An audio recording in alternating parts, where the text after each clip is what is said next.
Hey, record loving friends, Brian from Tokyo Record Style.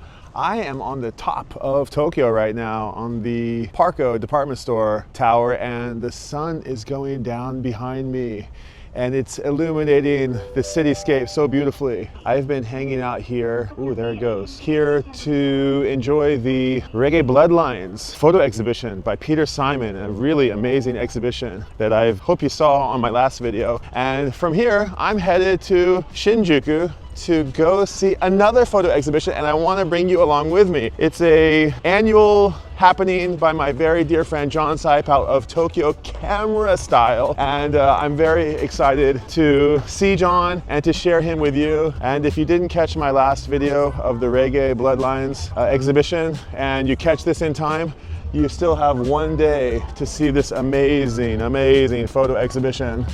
And otherwise, you can come with me and enjoy another Tokyo Record Style adventure. There goes the elevator. Let me see if I can catch it. Oh, すいません。いいですか? Okay. We're going down.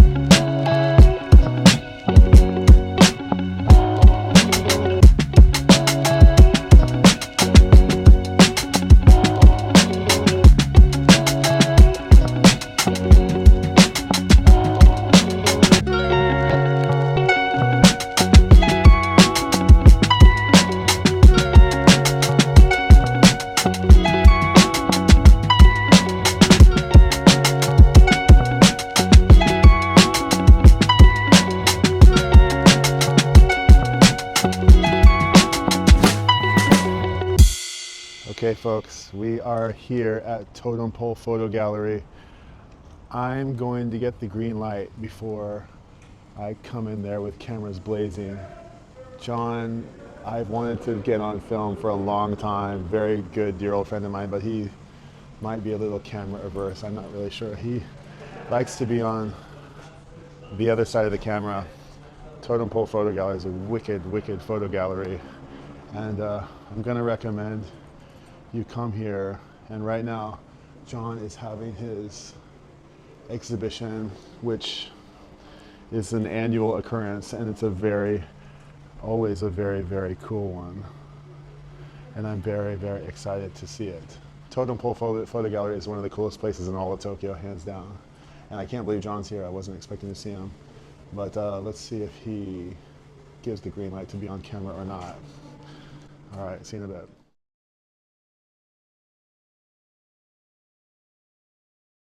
All right, I'm very honored to get the green light to come in here and to share this amazing exhibition with you, because you know, artists don't really want to talk about their work. They don't really want to explain it, same as musicians.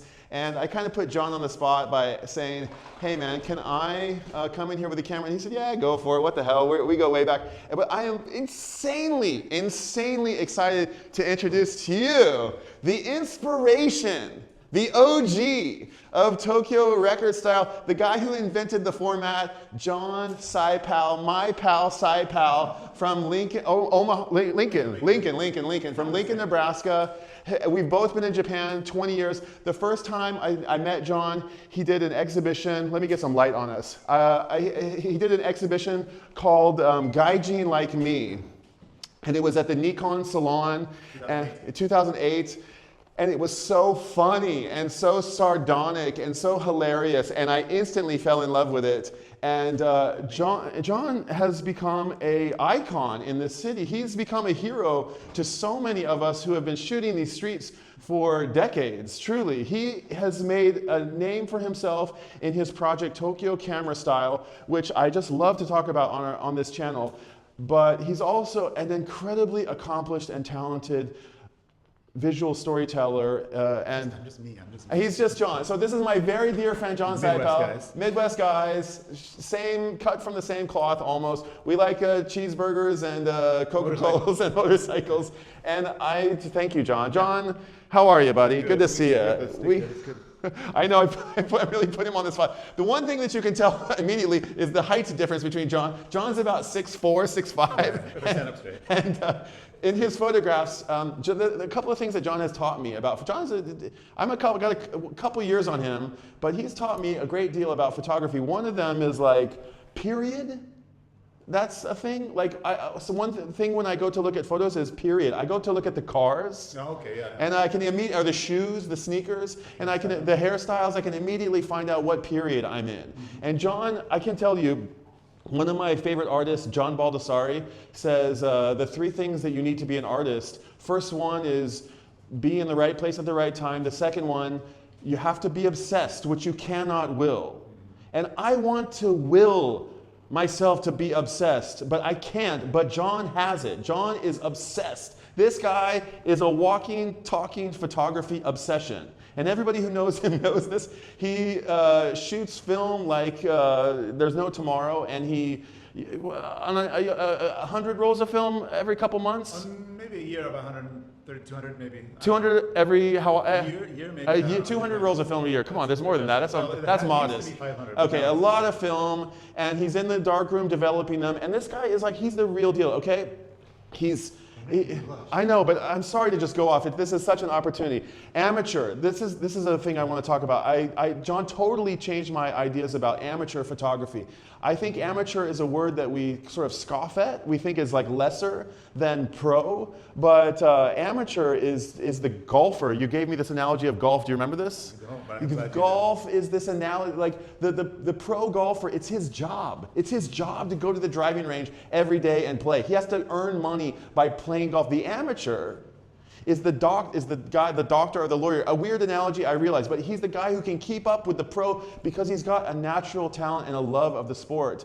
And amateur photography in Tokyo it's the mecca of amateur photography. It's the passion and the is so palpable here for street photography, and everybody can do it and everybody can own it, and we're goofing off here. And anyway, John has just John, it's just such an honor to share this about you. I'm sorry to just like talk so much about this, but this is your the name of this show is it's called Zuisha, which is let's get some light. A word, yeah. Zuisha. Zuisha. So it's a word I made up in Japanese, which is probably problematic, but it makes sense because there's a Japanese essay style called zuihitsu. The kanji literally means follow the brush. The brush is like, it's a Zui. How you write and think is like a chain of thought. Like see what he did there?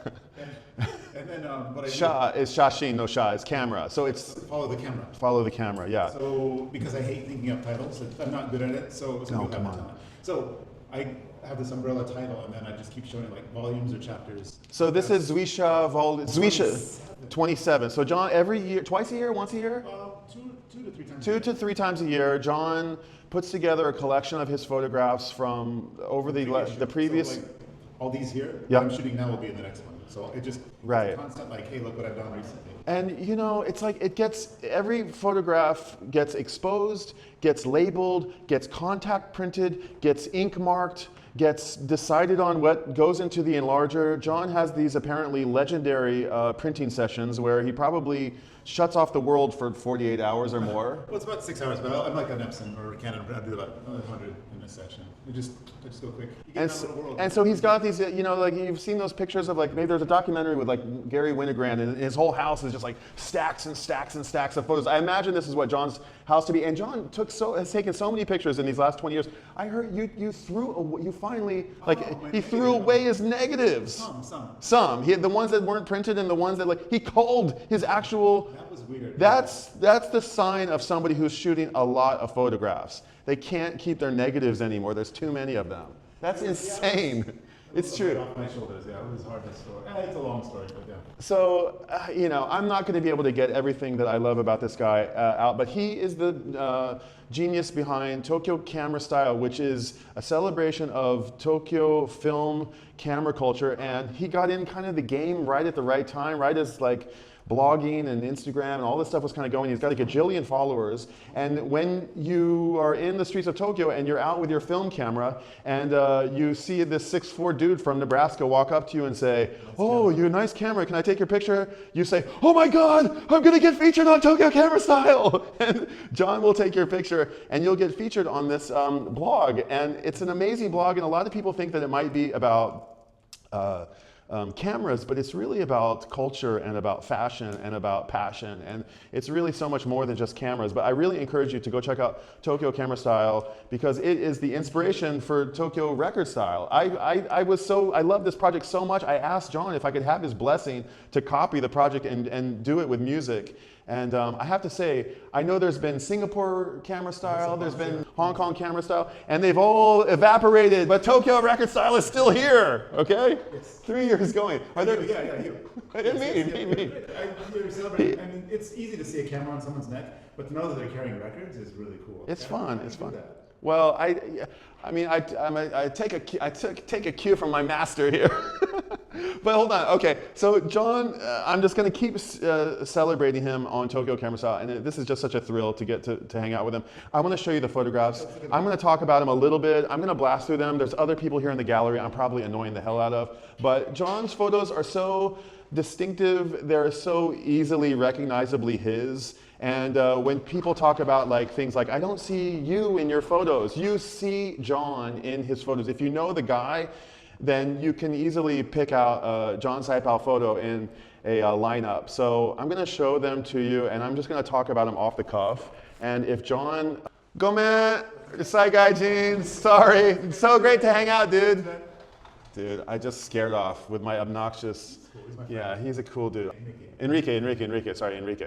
And I think that might be a lovely, and you know, I don't want to say too much about it, but you know, Nobuyoshi Araki famously photographed his lovely over the years. Go man, I just scared everybody off. I'm so sorry. Can you get a look? I can talk. Maybe as the show. I want to just hold on. Tell me the name of the famous Araki book with his wife. Sentimental Journey. Sentimental Journey is a very famous book where Araki documented the arc of a love affair and all the way to her tragic death and to the funeral. And I think I don't know if it's from Araki-san, but I mean, he definitely made popular this notion of, God, I don't want to even put too fine a point on it, but lovely lovelies. Let's just say it like that, lovely lovelies. And you'll occasionally see some lovely lovelies in his work, not overbearing, but you'll see one or two in a series of Johns. This is the DM, what do we call it? The flyer, the promotional postcard, and this is like Kawaguchiko or somewhere over here. There, yeah. So and a beautiful little Volvo wagon, maybe. They're all beautiful. Right, and there's not a photo of Volvo can't improve. You know, that's the thing. And Mount Fuji here, and it's the tilted horizon, you know, is not something you normally want to go for, but you've got one line going this way, you got a line going this way, you got all kinds of geometry going on. It's a very successful photo. I mean, there's a lot going on here. And in John's photos, you can always find more. There's always more to find, and you're often like looking for the little hat trick somewhere in there. And this little sparkle on the edge, you know, I don't know, all these things, this talks to this little sparkle on the window. And I mean, shadows and shapes and forms, another lovely here.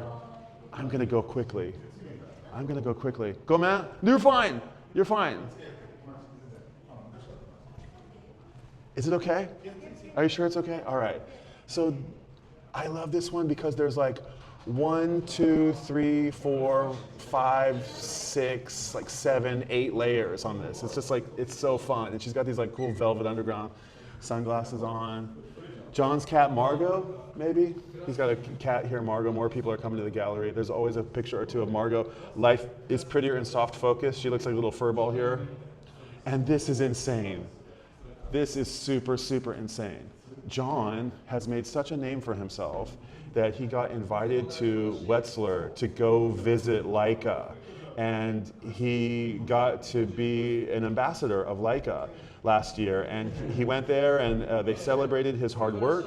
And there he met the famous New York photographer Joel Meyerowitz, who I absolutely adore. Joel Meyerowitz has the concept of the color of light, which I'm always really super interested in. And John was recognized as a very promising Leica photographer, and they put together for the 100th year anniversary of the Leica camera a joint exhibition with the late Elliot Erwitt and him, which I think I made a short video about, or I took you to last year at their new gallery in Harajuku, which is on Cat Street, which is really very cool. And I think this was also in the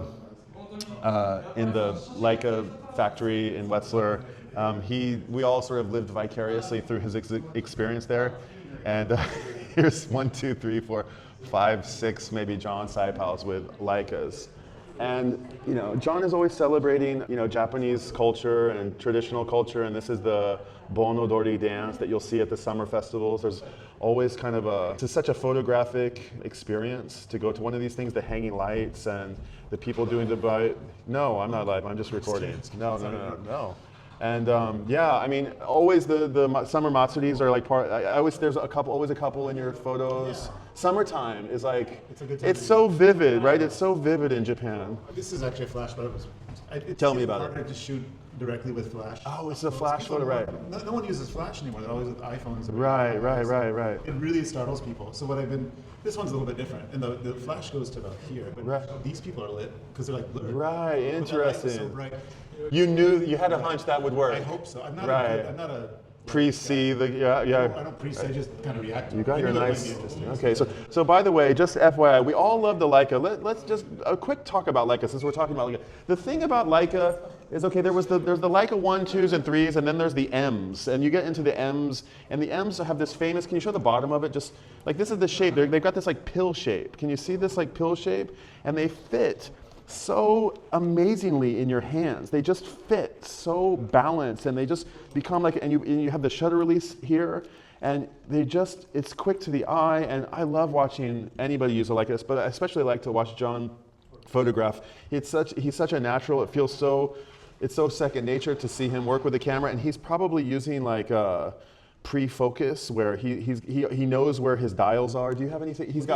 There's a tab here. Yeah. After shooting so much, is that when I'm shooting, it's hard to explain. It sounds insane, but as I'm walking, and I see someone, my finger is the autofocus. Like, I know that 2 meters is here, and I know that if it's close, it's going to be here. So, like, if I'm going to shoot you, my finger's already at this spot. Yeah, he already knows where it is. Yeah, it's very interesting. I sometimes on my other lenses, I'll stick little bolts. I'll put little things. This one doesn't have it, and I'm lost. I'm constantly like, I don't preset it. I don't know where it is. So, I mean, it's a really cool technique, and we just love the Leica camera, and there's a lot of Leica culture around here, and the Leica is so inconspicuous, and it sounds so nice, and it's so smooth, and you've got an MP, you've got a couple M6s, and yeah, so he's a big Leica dude. But you've also got the big minis and the GRs, and he's got what's your 6x7? You got the folding one, the pen. And I have the GF670. GF670, yeah. So we're even though this Tokyo camera style is about, I'm telling you, it's about culture and fashion. We're also gearheads a little bit. It's both. It's science and art combined. That's what we love about it. It's technology and creativity. So this is another lovely, lovely one. And here's the thing. This is a perfect shot. This is a perfect example of a Sypal shot. You look at it, and the first thing that you see is this lovely somebody in the middle of this thing. There's a beautiful balance. There's a sort of slightly tilted artistic horizon. Does it following the rule of thirds, or is it breaking every single one? Maybe this is one of those ones that it's breaking everyone. But here's Fuji just peeking out of the clouds, and you might miss it if you're not careful. And printed it different, but whatever. You know what? I take what the camera gives me. Okay, that's interesting. I wondered if you put some intention into the exposure on that. Are you masking things? Are you using? No. Okay. I do. My hands sometimes are burned in, but I don't really stress it. I don't know. I just kind of make it. I know the materials really well, and I know the resistance, which I love about it, and I like the process. I mean, some people would probably like, you should use this filter here. I just want to see a clean, clear print first class.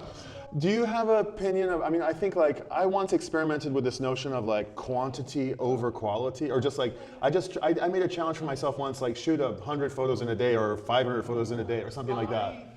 I haven't done like those kind of lessons. I know people that have done that. Right. I think it's a good way to learn. I mean, But you take so many photos. What's the benefit? I mean, like, what do you get from shooting so much? I mean, and what's your hit rate? I mean, I suppose it's like hard to know, but like, what? Yeah, what? film's getting more expensive, and I used to, when film leader here was, you could bulk roll and have $100 a roll, early back, and you'd find expired film cheap at Yodobashi. Right. First of the month, they would mark everything down. Right, $2, 230 yen a roll, 100 right? yen a roll. I was Yeah. looking through some prices. I remember at the Kita with the camera that like the red film, it was like 100 yen a roll. It was so cheap. Gold. 100 rolls for 9,000 yen. Oh my God, it's so crazy. So that helped because we had a good time to shoot a lot. It was not a deal. And then, I don't know, like the more I shoot and get older too, so we've been here a long time.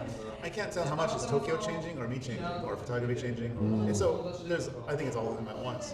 So getting the whole quantity quality thing, like I find I'm more interested in those moments that really are a compulsion to get out there and take a picture. So sometimes You were asked at Wetzlar, what was it, Fast and Furious or something and something? Do you remember there was a question you got asked? Like shoot, yeah. capture the moment. Capture the moment or carefully compose. And yours was capture the moment. Yeah, and then I watched the other ones, and the other people said, "Well, it can be both." And I'm like, "Yeah, Joel Meyerowitz, you're right." Like Joel Meyerowitz said that? he's like, "Why can't it be both?" And I'm like, "That is the right answer." That's the correct answer. But John is one who's like, shoot now and ask questions later, I think, right? It's the Midwestern cowboy thing. Okay. It works. No, Okay. It's more, I'm interested in what the camera gives me, which is probably what the title's about too. I think the camera, if I say the camera takes a picture, it does in a sense that it is the camera. This is stuff I think about when I walk by myself too. Right. But, I push the button, I know where to stand, and, that goes back to Winogrand. But I really accept what it gives me, because it knows in ways that I don't, so that's why I use it, in a sense, to teach, to learn things. I didn't really, no.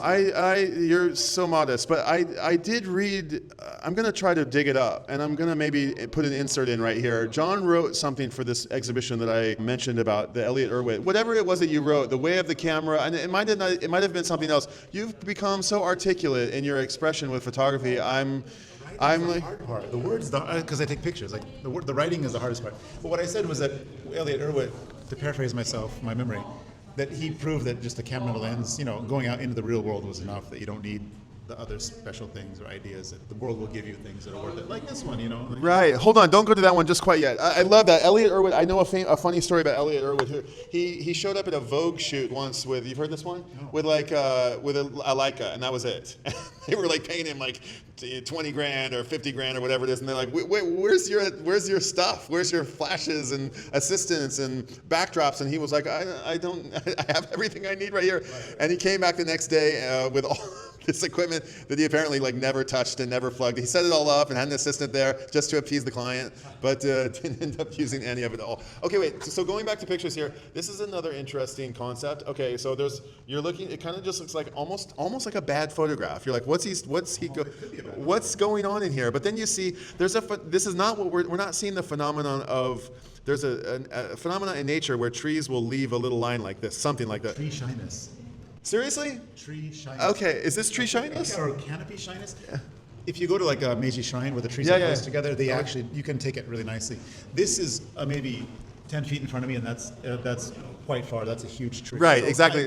It's not quite, but it's like perceived, and you have to, as the viewer, you have to be like, oh, am I looking at canopy shyness, or has he done something interesting? But that's the funny thing is there's this perfect little negative thing that's happening, and then there's there's antenna shyness, which is really interesting, and all the void here, which is really funny. I mean, it's not about thinking I'm going to take a silhouette or practice silhouette. I think you sell yourself. I think that's your funny brain working. I was thinking it was just going to be a reaction to what the shapes look like when I take a picture. It's a cool one, and then you always see. I want there to be a lot to look at and enjoy in the picture. You know what I mean? Like it should be something you can come back to and notice different things there. This and this kid looking at his phone. And that's a super characteristic of a Sypal photo. I mean, well, first of all, we have 1, 2, 3, 4, 5, 6. We have these infinite layers. We see John's height. We see how tall he is, how he's towering over everybody. We see somebody with a selfie stick. We see another kid. These two things are talking to each other. We see the one kid with the gun and the mother, and maybe everybody's cheering for them. Hello Kitty kind of puts us in a time and place. These old sort of cardboard signs, they take you back to a certain era, and you see these different toys. Am I annoying everybody? It's getting late. Okay, I'm going to go quickly.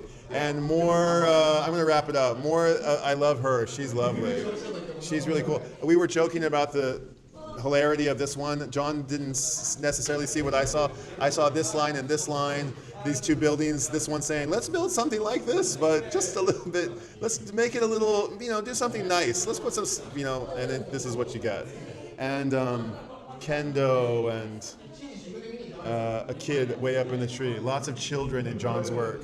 And just the so much language, yes. Yeah. It's so much information here. There's Docomo Tower in the background in this void, and then there's just like, what's going on with this? Are these for growing? No, that's like a barricade for the wall not to collapse. Okay, and there's one here and one here and one here, and texture and texture and texture and texture. There's just information overload. Possibly one of my favorites of the series. If it's not the last one. This is a classic Sypal photo. You come in, you think you're looking at this, you think you're looking at these guys, you kind of think it might be not even that great of a, and then you see it. There it is, right there in the middle. A big brother holding on to his little sister. A sweetness, but so much going on all around it. It's really calculated. It looks like it's haphazard, but it's absolutely not. And you only get that from shooting the amount that John gets to shoot. Another one is just information and light, explosion of information. And then finally, this is the last photo of the series. And it's a little photo studio. And I think all of us who shoot photos in Tokyo, we always wonder about these photo studios from a bygone era and what goes on in there. What kind of equipment do they have in there? What's it like in there? Look, these photos are so classic and timeless. And then up here in the window, it's the Nishimura Shashin-kan or something. And it says, what is it? Shashin or Shashin? Which way? Shashin. Shashin, right? And that means photo. So I loved it. This is maybe my favorite of them all. I love that. A photo about photography, exactly. So that is the show. It's fucking amazing. I'm so happy to come here and share my homie John Sypal. It's a giant honor. His book is on offer. He's got a couple of books out there. They're really groovy. This one's all 120. And I'm going to sign the book and get out of here because I've just annoyed the hell out of everybody who's come. I know. Okay. All right. From Tokyo with love, John Sypal, Tokyo camera style. Sorry for being so obnoxious and loud. That's me. There's John. All right. Until next time. See you at the photo gallery. Bye.